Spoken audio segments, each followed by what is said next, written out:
हे कृष्ण करुणा सिंधु दीनबंधु जगतपते गोपेश गोपिका कांत राधा कांत नमस्तुते। वृंदायै तुलसी दिव्ये प्रियायै केशवस्य च कृष्ण भक्ति प्रदे देवी सत्यवत्यै नमो नमः। श्री कृष्ण चैतन्य प्रभु नित्यानंद श्री अद्वैत गदाधर शिवासादि गौर भक्त वृंद। हरे कृष्ण कृष्ण कृष्ण हरे हरे, हरे राम राम राम हरे हरे। भूमौ स्वकलितपादानां भूमिरेवावलम्बनं त्वय्यजातयपराधानां त्वमैव शरणं प्रभु, त्वमैव शरणं प्रभु, त्वमैव शरणं प्रभु।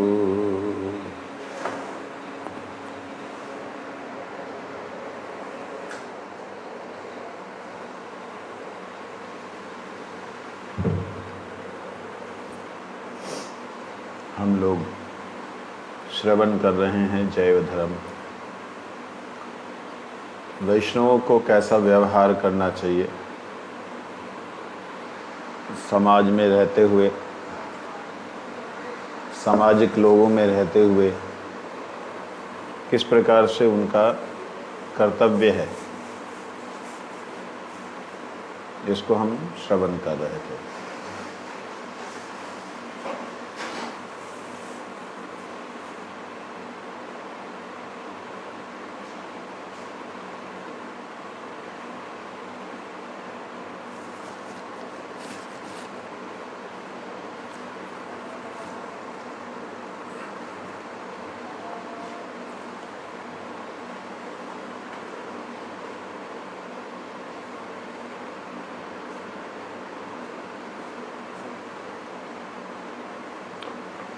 कल श्रीमद् भागवत जी के एक श्लोक का उल्लेख भक्ति विनोद ठाकुर जी ने किया। 8वां अध्याय 132 नंबर पेज। यस्यात्म बुद्धि कुणपे त्रिधातु के स्वधि क्लत्रादिषु भौम यज्यधि यत्तीर्थ बुद्धि सलिले न करहि चित् जनेष्वभिज्ञेषु जनेष्यभिज्ञेषु स एव गोखरा। इसका अर्थ है जो व्यक्ति यस्य आत्मबुद्धि, जिस व्यक्ति को अपना स्वयं का अनुभव शरीर में होता है कि मैं शरीर हूँ, मैं ये हूँ, और कफ पित्त बात ये त्रिधातु है शरीर के अंदर। कफ पित्त बात से बने हुए शवतुल्य शरीर को ही मैं समझता है और उससे संबंधित जितने रिश्ते तत्व हैं, जितनी वस्तुएं, उन्हें मेरा समझता है। कहते ऐसा व्यक्ति जो है वो मट्टी से बनी हुई, पत्थर से बनी हुई, काष्ठ से बनी हुई या किसी भी तरीके से पार्थिव संसार के किसी भी तत्व से बनी हुई विकारों की मूर्ति को अपना इष्ट देव मानता है। कहते वो केवल जल, और वो जल को तीर्थ समझता है, जैसे गंगा जल या जमुना जल इत्यादि, इसको तीर्थ समझता है। भगवत भक्त को भगवान का विग्रह नहीं मानता, भगवान का निवास स्थान नहीं मानता। भगवत भक्त को उनके चरण जल को तीर्थों से भी पवित्र नहीं समझता। तो वह कहते हैं आदमी क्या है, गधा है। यहाँ शब्द है गोखरा। गो मतलब 4 पैरों में चलने वाला, उसे कहते गो। खर मतलब उसमें भी जो अधम है, गोखरा। तात्पर्य में भक्ति विनोद ठाकुर जी कहते हैं, तात्पर्य यह है कि यद्यपि अर्चा मूर्ति में ईश्वर की पूजा के अभाव में भक्ति का प्रादुर्भाव नहीं होता,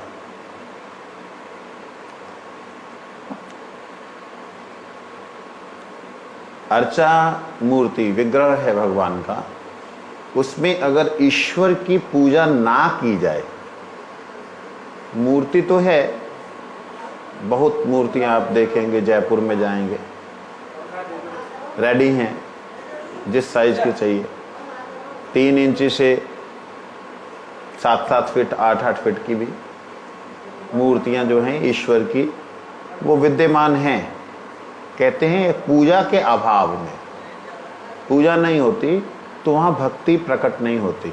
भक्ति मतलब भगवान की प्रसन्नता वहाँ पर प्रकट नहीं होती।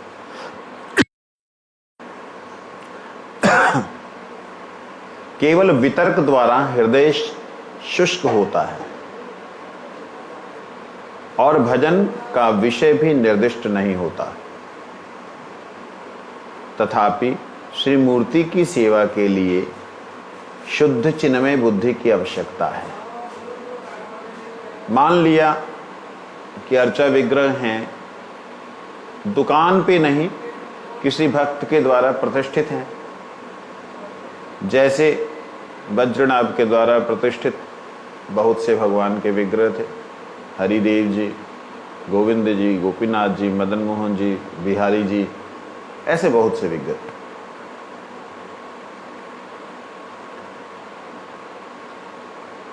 अब उन विग्रहों में सेवा ना करने के कारण भगवान की जो भक्ति है, भगवान का जो आनंद है, वह प्रकट नहीं हुआ, बहुत दिनों तक लुप्त रहा।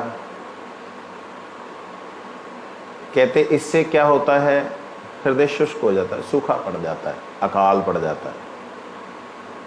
तथापि अगर देखा जाए श्री मूर्ति की सेवा के लिए शुद्ध चिन्मय बुद्धि की आवश्यकता, फिर भी उन्हीं श्री मूर्ति की सेवा के लिए अगर कोई शुद्ध चिन्मय बुद्धि वाला व्यक्ति, शुद्ध चिन्मय बुद्धि वाला व्यक्ति मतलब क्या होता है, जिसकी बुद्धि में प्रत्येक जो कण है, प्रत्येक कण इस संसार में जो एक दूसरे से जुड़ा हुआ है, एक दूसरे से जुड़ा हुआ कण क्या है, एक्सप्लेन करो फटाफट। पांचों तत्व एक दूसरे से कैसे जुड़े हुए हैं? पांचों तत्व जो हैं वो सूक्ष्म शरीर से और आत्मा से जुड़े हुए हैं, आत्मा तत्व से, ब्रह्म से। प्रत्येक तत्व आकाश पवन जल अग्नि, आकाश पवन अग्नि जल पृथ्वी एक दूसरे के साथ सारे जुड़े। इनका एक दूसरे के साथ जुड़ाव का कारण जो है चिन्मय ब्रह्म ज्योति है। बात समझे? तो प्रत्येक कण एक दृष्टि से चिन्मय है, एक दृष्टि से प्रत्येक कण के पीछे आत्मा है, तभी वो कण कण है, नहीं तो विस्फोट हो जाए, फट जाए। जल जल तभी है जब उसके पीछे जल का अधिष्ठात्री देव है अथवा जल के कणों को जोड़ने वाले जीव हैं। तो इस प्रकार से जिसकी चिन्मय बुद्धि हो गई हो, जिसका दर्शन ऐसा हो गया हो कि ये श्री मूर्ति नहीं है, ये सारे का सारा जो ब्रह्मांड है भगवान के भीतर ही है। जब भगवान के भीतर है तो कोई भी तत्व जड़ रहा ही नहीं। मायावाद जड़ नहीं रहा, चेतन है, चिन्मय है, परंतु भगवान नहीं। यहां पे जहां बुद्धि लगानी है भगवान के रूप में, वहां चिन्मय बुद्धि की जरूरत है। अर्थात भगवान से जुड़ा प्रत्येक तत्व चिन्मय, उनको भोग लग गया, वो ब्रह्म हो गया। ब्रह्म हविर हविर होता भी ब्रह्म है, देता भी ब्रह्म है, लेता भी ब्रह्म है। ये बात भगवत गीता में है ना, ब्रह्मणाहुतम ब्रह्म हविर, ब्रह्म ही जो है घी है, ब्रह्म ही दाता है, ब्रह्म ही यज्ञ करता है, ब्रह्म ही लेता है, ब्रह्म ही। इसका अर्थात सिंपल सा साधारण सा समझने के लिए, भगवान की श्री मूर्ति की सेवा वह व्यक्ति जब करेगा जिसकी बुद्धि में ये है कि समस्त जगत ही भगवान का है और भगवान की शक्ति ही इसमें व्याप्त है, भगवान की शक्ति से ही सारी सेवा होती है, मैं भी भगवान की शक्ति का ही अंश हूँ, मैं जो कुछ भी सेवा कर रहा हूँ या करूँगा वो भगवान सीधा सीधा ग्रहण करेंगे। ऐसी बुद्धि जिसकी हो जाए उसे चिन्मय बुद्धि कहते हैं, जिसमें जड़ता ना हो, जिसमें कोई तत्व भी जड़ दिखाई ना दे, भगवान की पादुका भी चेतन दिखाई दे, भगवान के वस्त्र भी चेतन दिखाई दे। देते हैं ते कभी हुआ है? प्रैक्टिकली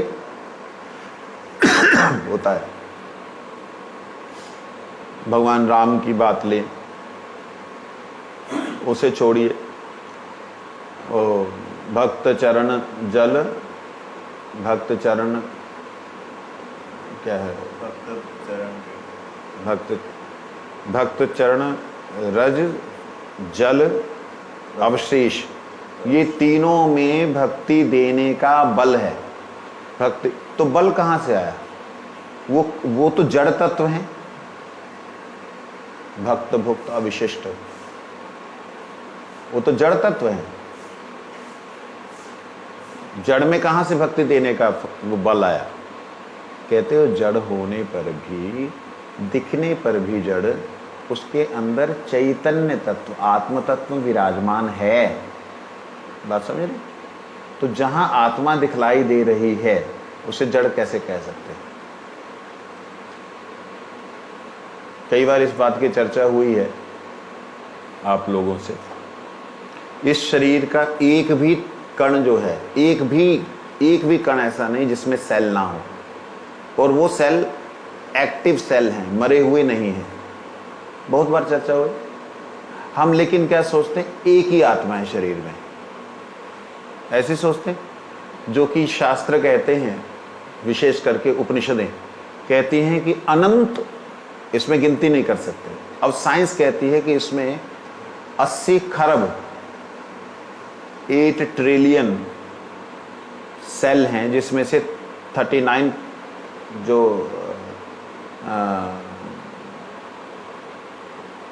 खरब 39 खरब जो हैं वो हैं आपके दूसरे सेल, और 41 सेल खरब जो हैं वो हैं ह्यूमन सेल। जब वो इस तरीके से देख रहे हैं, एक बात विचार करना, इस तरीके से तो उनको कोई भी जगह ऐसी लग रही जहां आत्मा नहीं है। हाँ जी, कोई भी जर्रा ऐसा है जहां आत्मा नहीं। आत्मा एक है। कौन सी? जो हृदय में बैठी हुई धड़कन दे रही है। वो निकल गई तो बाकी एक दूसरे को खा करके बचने की कोशिश करेंगे, और 10 दिन के लिए ऐसे रख दीजिए बिना बर्फ के, तो दिखला देंगे कि कितने खरब निकले उसमें से। प्रैक्टिकल बात है ये। इसलिए शरीर देखें तो ये शरीर का प्रत्येक कण अगर एक बार जग गया, कल्पना करें, तो वह भगवान को अगर स्पर्श करने के लिए जाएगा, हरे कृष्ण, वो जब स्पर्श करेगा तो उनके स्पर्श करने में भगवान का स्वरूप कितना प्रकाशित होकर के, कितना उसके अंदर से जो है भगवान का आनंद दिखलाई देगा। भगवान के विग्रह बात करते हुए दिखलाई देंगे। आपने कभी गुरु जी को, ठाकुर जी का दर्शन करते हुए देखा हो तो समझेंगे कि गुरु जी ठाकुर जी का दर्शन करते थे कितने भाव से, और हाथ जोड़ करके बीच में उनके हाथ कई बार किसी मुद्रा में हिलते थे, तो कई बार ऐसे करते थे, आंखों में आंखें डाली हुई। मतलब उनको, उनसे जिनका संपूर्ण शरीर भगवान, प्रत्येक कण, प्रत्येक अंश, प्रत्येक रोम रोम भगवान के लिए जग चुका है। हमारा तो हमें ही नहीं जगे, बाकी क्या जगेगा। तो ऐसी चिन्मय बुद्धि युक्त जो भक्त हैं, कहते हैं श्री मूर्ति की सेवा के लिए शुद्ध, अंडरलाइन, शुद्ध चिन्मयी बुद्धि की आवश्यकता है। ऐसे भक्त की जरूरत है जो विग्रह सेवा करते हैं। अगर ऐसे नहीं है तो गुरुदेव के द्वारा प्रतिष्ठित श्री विग्रह हैं, इनकी सेवा करने से गुरुदेव प्रसन्न होंगे, और गुरुदेव प्रसन्न होंगे, भगवान गुरुदेव की प्रसन्नता में 100% प्रसन्न होंगे। इस भाव से भगवान की सेवा करे तो वो भी चिन्मय बुद्धि है, लेकिन शुद्ध चिन्मयी नहीं है, चिन्मय है। क्यों? क्योंकि गुरुदेव से जुड़ करके भगवान की सेवा करता है। ये बुद्धि वाले भी चिन्मय बुद्धि वाले हैं। समझ आई? एक बिल्कुल हाई लेवल की बात और एक अपने साधारण लेवल की बात कि जो व्यक्ति सेवा करता है उसके अंदर अगर ये भाव है कि ठाकुर जी जो हैं गुरुदेव के प्रतिष्ठित हैं, गुरुदेव लेके आए और मैं अगर इनकी सेवा करूँ गुरु जी बहुत प्रसन्न होंगे, इस भाव से सेवा करता है तो उससे भगवान प्रसन्न होंगे, गुरु जी प्रसन्न होंगे। इस जगत में जीव ही चिन्मय वस्तु है। ले लीजिए, आ गया वही बात। इस जगत में जीव ही चिन्मय वस्तु है, इनमें भी कृष्ण भक्त ही शुद्ध चिन्मय है। भगवान कृष्ण भी शुद्ध चिन्मय वस्तु हैं। जैसे कृष्ण भक्त चिन्मय है, शुद्ध चिन्मय, अंडरलाइन शुद्ध चिन्मय। देखिए चौथी लाइन के अंदर ये बतला रहे हैं भक्ति विनोद ठाकुर जी, इस जगत में जीव ही चिन्मय वस्तु है। जी मतलब एवरी आइटम, एटम, हर पर्टिकुलर तत्व जो है चिन्मय है। जो जीवन धारण किया उसे जीव कहते हैं। जिसने जीवन धारण किया उसे कहां क्या कहते हैं? उसे जीव कहते हैं। और जितने जीव हैं धारण किया है इसलिए वो चिन्मय है। किसी चीज को ग्रहण किया तो अंदर चेतन है तभी ग्रहण। परंतु कृष्ण भक्त जीव ही शुद्ध चिन्मय है और भगवान कृष्ण ही शुद्ध चिन्मय वस्तु है। वस्तु शब्द का प्रयोग कर रहे हैं, ध्यान रखना इस बात का। भगवान को वस्तु कहा है, जीव को वस्तु कहा है। वस्तु शब्द का अर्थ किया था, बताओ। जो वास्तविक में स्थित हो, वास्तविक में अस्तित्व। वसास्तु जो है, नित्य है। वसह बैठा, अस्तु है, वस्तु उसे कहते हैं। जो हमेशा है, नित्य तत्व है, उसे वस्तु कहते हैं। जो नित्य तत्व नहीं है, अनित्य है, उसे वस्तु नहीं कहते। जैसे ये अनित्य है, ये वस्तु नहीं है, लेकिन हम वस्तु इसको समझते हैं। हम इसे वस्तु, इस शरीर को वस्तु नहीं समझते। शरीर के अंदर बैठी हुई आत्मा को तो वस्तु समझते ही नहीं। किसी के बुद्धि और विवेक को वस्तु तो समझते नहीं। वास्तविकता में कहते, वास्तविकता में जो वस्तु हमेशा है, या यूं कहें आपके शब्दानुसार वास्तव में जो है वो वस्तु है। जो वास्तव में नहीं है, अवास्तव है, वो वस्तु। इसलिए इनमें से श्री कृष्ण भक्त जीव ही शुद्ध चिन्मय है। भगवान श्री कृष्ण भी शुद्ध चिन्मय वस्तु हैं। चिन्मय वस्तु की उपलब्धि करने के लिए जड़, जीव और कृष्ण के संबंध ज्ञान का होना अनिवार्य है। उस चिन्मय तत्व का अनुभव करने के लिए कौन अनुभव करेगा? बुद्धि। भाई बुद्धि को अनुभव क्यों करना? आत्मा को अनुभव करना चाहिए। हमारा जितना भी ज्ञान लेना देने का जो माध्यम है वो बुद्धि है।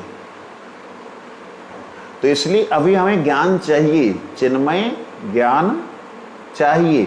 उसके लिए बुद्धि का अनिवार्य है, बुद्धि होना अनिवार्य। कौन सी बुद्धि? चिन्मय बुद्धि। चिन्मय बुद्धि कैसे मिलेगी?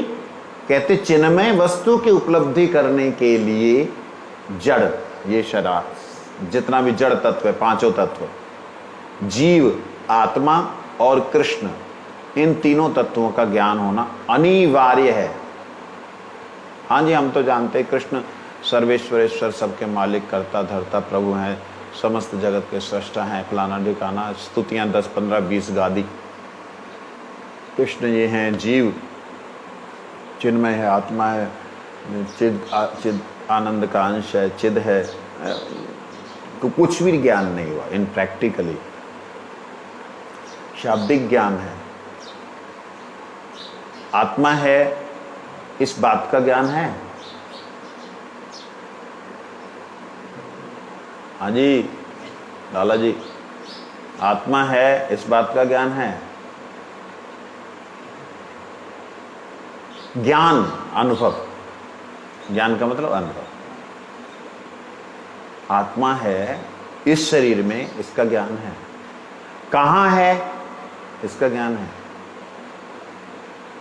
चलो मान लिया, हाँ है, तभी तो बात कर रहा हूं। कहाँ है, इसका ज्ञान है। हाँ हृदय में है, सुना है, अनुभव की बात बताओ। अगर है तो क्या तुम्हें धड़कन सुनाई दे रही है? ये अपना ज्ञान हो, अनुभव हो तो बच्चा है तो उसका स्पर्श पता लगता है, हाँ है। बच्चा चला गया, शरीर पड़ा है, तो कैसे आपको पता लगता है कि है या नहीं है? उसके पल्स से पता लगता है ना कि भाई है या नहीं है, तो पल्स ही बतला रही है कि आत्मा है या नहीं है। तो अगर आपका अनुभव आपको हो गया तो आपका ये शरीर पूरे का पूरा अनुभव होगा।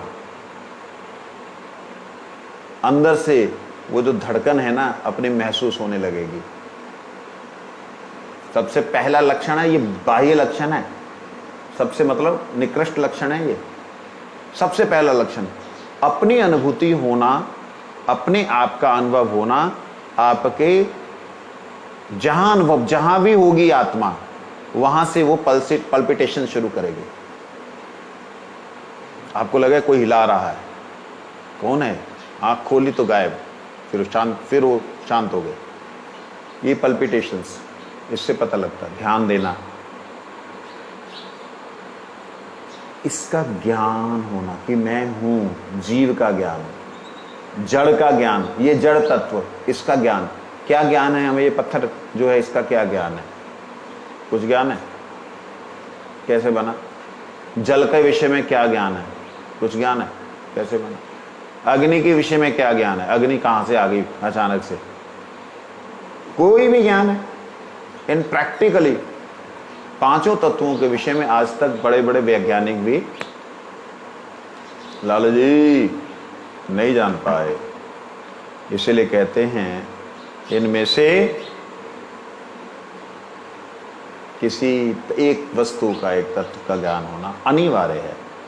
इसी को कहते हैं संबंध ज्ञान। कहते इस संबंध ज्ञान के साथ श्री मूर्ति की पूजा करने के लिए कृष्ण पूजा और भक्त सेवा दोनों एक साथ होनी चाहिए। यह संबंध ज्ञान हो जाए कि मैं कैसा हूं, मेरा संबंध क्या है। अक्सर क्या होता है, हम लोग संबंध ज्ञान समझते जीवेर स्वरूप है कृष्ण नित्यदास, कृष्ण तटस्थ शक्ति भेदा भेद प्रकाश, कृष्ण भूलि से जीव अनादि बहिर्मुख, अतएव माया तारे दे संसार आदिशु, कभी स्वर्ग उठाए कभी नरक डुबाए। यही सब जानते हैं, लेकिन भाई ये संबंध ज्ञान नहीं है। संबंध का क्या बोलते उसको, संबंध के बारे में सुना है, जहां हमने उसको रटा है, अनुभव नहीं है ये। जिस दिन ये अनुभव होगा उस दिन क्या होगा, गुरुदेव की तरह सेवा करने जाने के लिए बड़े कोमल हाथ हो जाएंगे, बड़े नरम हाथ हो जाएंगे, भगवान की सेवा करने के लिए आगे जाएंगे।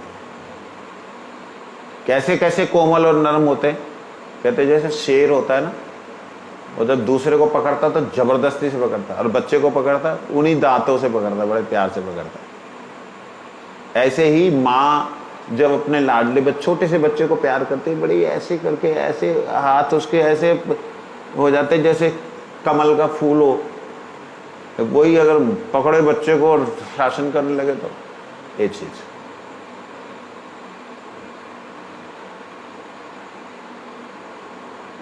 कहते हैं कृष्ण पूजा भक्त सेवा ये दोनों होनी चाहिए एक साथ। ये दोनों नहीं होने से मुश्किल।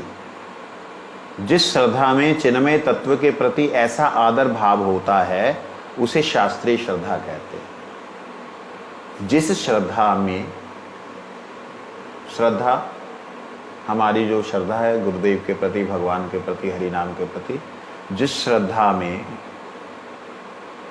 श्रद्धा से चिन्मय तत्व के प्रति, भगवान के प्रति, जीवात्मा के प्रति और वैष्णव के प्रति ऐसा आदर भाव होता है। कैसा आदर भाव? यही मेरे इष्ट, यही मेरे अभिष्ट हैं। आत्मा, वैष्णव, भगवान, यही भक्त, हरि गुरु वैष्णव, यही मेरे अभिष्ट हैं। ये जिस दिन भाव होता है उसे कहते हैं शास्त्रीय श्रद्धा। शास्त्रीय श्रद्धा मतलब शास्त्रों ने जो श्रद्धा को बतलाई।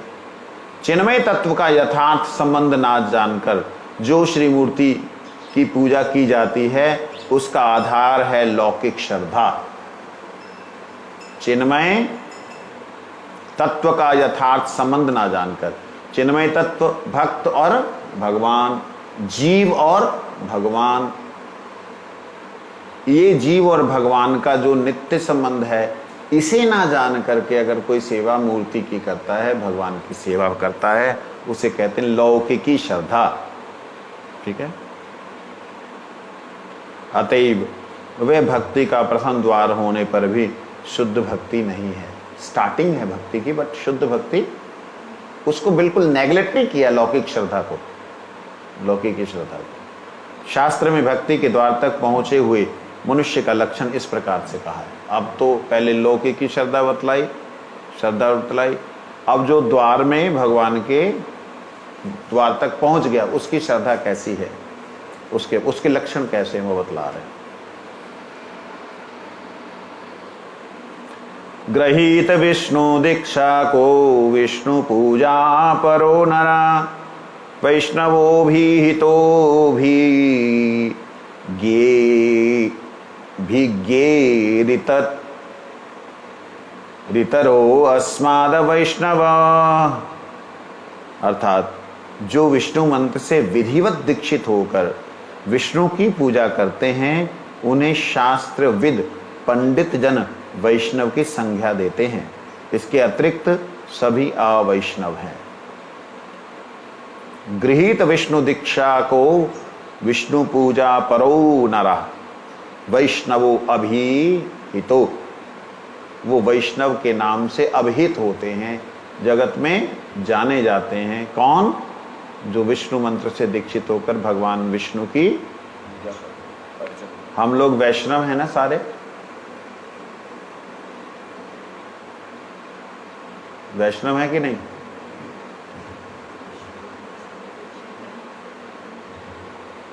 हम वैष्णव नहीं, क्या है?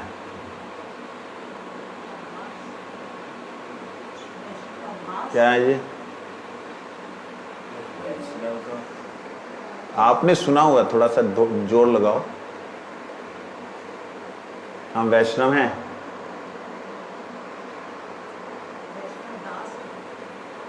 हम कार्ष्ण हैं, कार्ष्ण।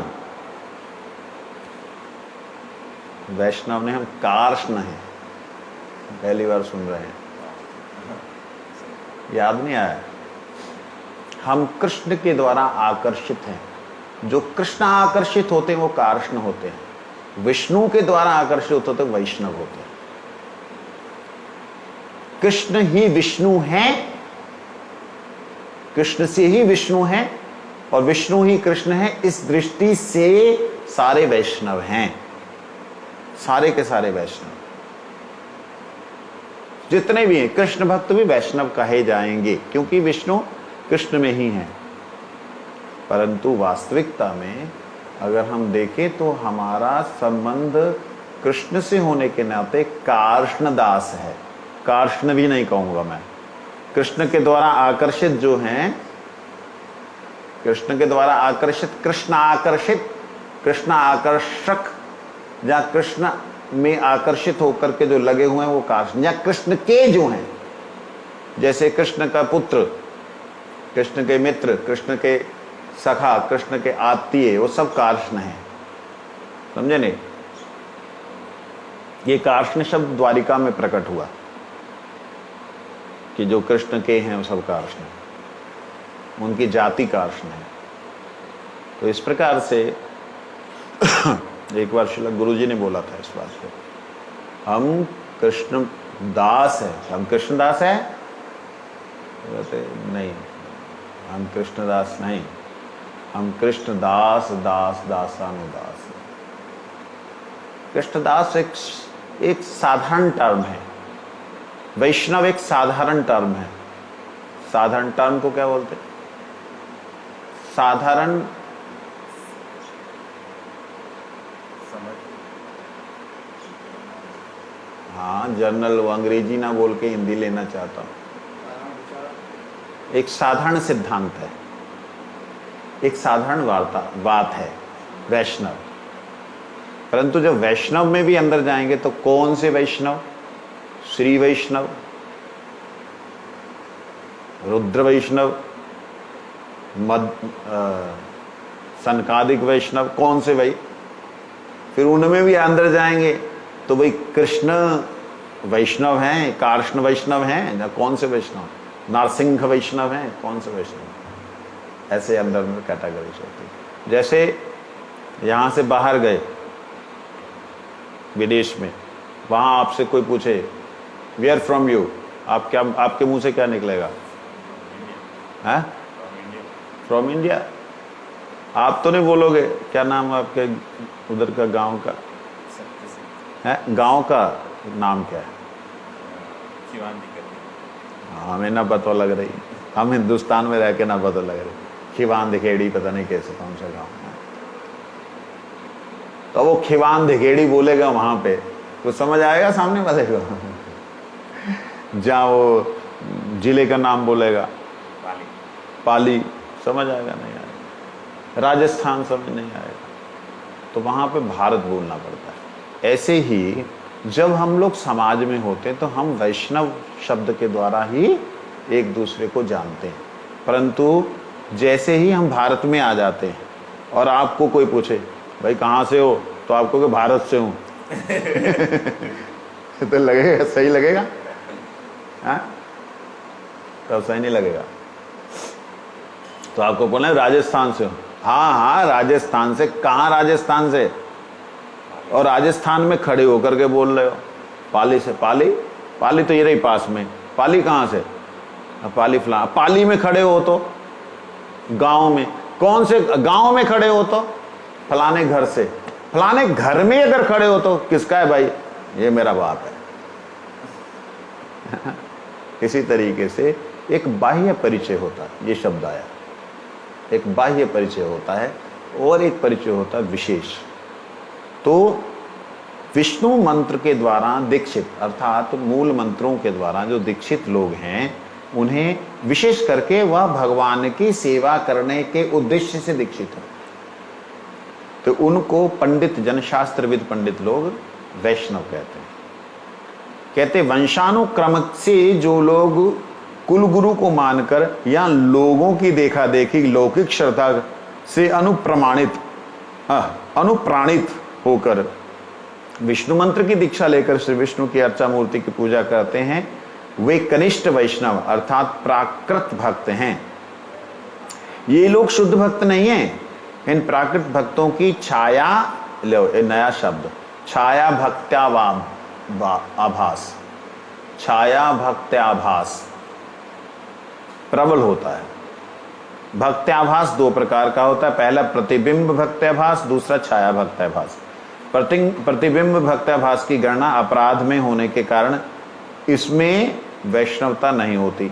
छाया भक्त्याभास में वैष्णवता का कुछ कुछ आभास होता है। प्राकृत भक्त प्रतिबिंब भक्त्याभास की अवस्था से परे होता है।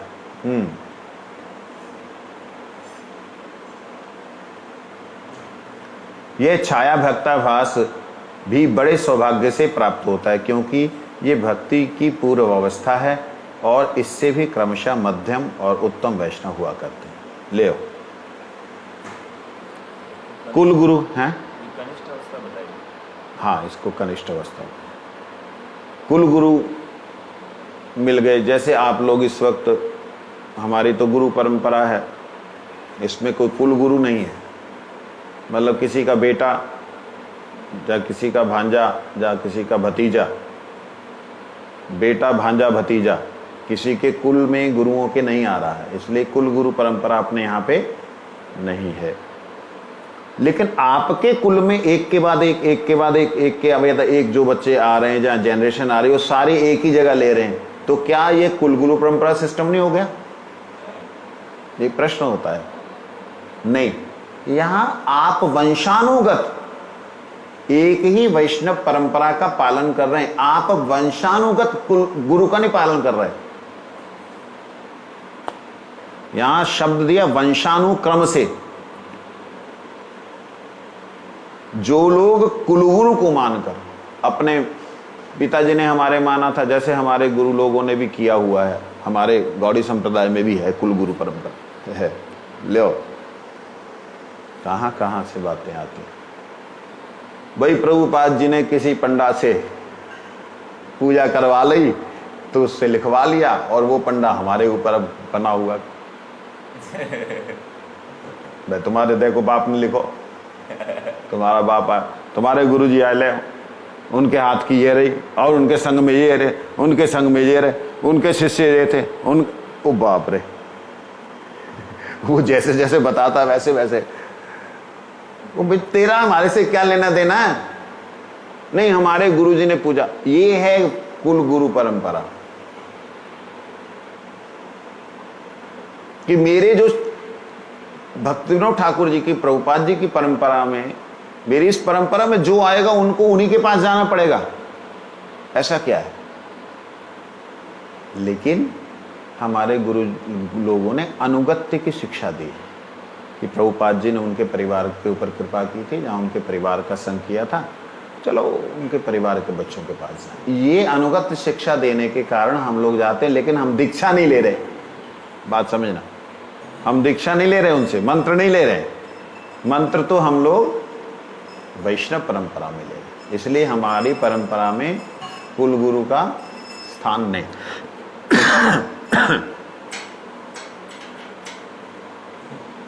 कहते ऐसे विष्णु मंत्र से दीक्षा लेकर के जो अर्चा मूर्ति की पूजा करते हैं वे कनिष्ठ वैष्णव हैं।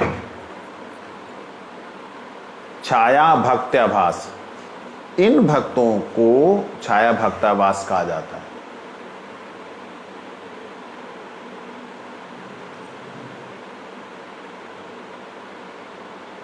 जैसे तुलसी और तुलसी की छाया, इसको शाम को बाहर रख देना चाहिए तुलसी जी को। देखो बिल्कुल हवा नहीं अंदर मिलती, ऑक्सीजन कम हो जाती है।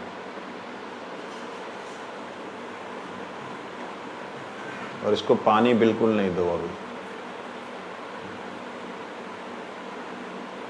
पुजारी जी इसे जल बिल्कुल बंद कर दीजिए, नीचे से जल निकल नहीं रहा शायद इसका है। उसको थोड़ा सा, जैसे ये छाया है तुलसी जी की, तुलसी जी की छाया तुलसी जी की तरह पवित्र है, उसमें पत्ते भी दिखते हैं, समझे नहीं? तो ये छाया भक्ता आभास, भक्त है, भक्ति है, ये भाव का आभास हो रहा है कि हाँ, मतलब भगवान की श्री मूर्ति की पूजा कर रहा है, श्रद्धा के साथ कर रहा है, कनिष्ठ है, लौकिक भक्त है, लेकिन फिर भी विष्णु मंत्र से दीक्षित होकर कर रहा है। इसका मतलब इसके चांसेस हैं कि ये शुद्ध भक्ति में आ जाए। लेकिन दूसरा एक है प्रतिबिंब भक्त्याभास। प्रतिबिंब भक्त्याभास का मतलब क्या होता है कि दर्पण, दर्पण में दिखलाई दे रहा है कि भक्त है, वैष्णव है, सब कुछ है, लेकिन वो दर्पण नहीं है तो वो है ही नहीं। समझ लगी सेठ जी? समझ लगी? प्रतिबिंब भक्ताभास, शब्दों को सुनिए और उसको दिमाग में बैठाइए। प्रतिबिंब भक्ताभास, छाया भक्ताभास तो पता लग गया, वैष्णव की छाया वैष्णव की तरह पूजनीय, भगवान की छाया भगवान की तरह पूजनीय, तुलसी जी की छाया तुलसी जी की तरह पूजनीय। समाधि में मत जाओ भाई। यहां प्रतिबिंब भक्ताभास, ध्यान दीजिएगा। प्रतिबिंब भक्ताभास क्या होता है कि भक्त की तरह तिलक तुलक सब लगा करके कहां जा रहे हैं भाई, हम लोग कथा सुनने जा रहे हैं, जहां भी वो आ रहा है कोई भी आ रहा है उसके ऊपर तिलक की छाप छोड़ते जा रहे हैं। जाते ना कई लोग आते तिलक लगाते जाते, हमारे भी चालू हो गया सब जगह तिलक लगाते जाते कि यहाँ देखने में लगे कि इतने तिलक वाले हैं। ये प्रतिबिंब भक्ताभास, ये अपराध है। वैष्णवता कहते हैं, यहाँ पे कहते हैं प्रतिबिंब भक्ताभास की गणना अपराध में होने के कारण इसमें वैष्णवता नहीं होती। वहां जाकर के वैष्णव वेश धारण कर लिया, प्रतिबिंब बन गया वैष्णव का। मंत्र दीक्षा वगैरह नहीं ली है, तिलक इत्यादि धारण कर लिया, वेश धारण कर लिया और खूब नाच रहा है, खूब नाच रहा है। और घर आकर के विष्णु भक्ति तो छोड़ दो, देवी देवताओं की भी भक्ति ढंग से नहीं करता। ये है प्रतिबिंब भक्ताभास, जो कि अपराध है। अभी अभी अर्थ इसका प्रकाशित हुआ।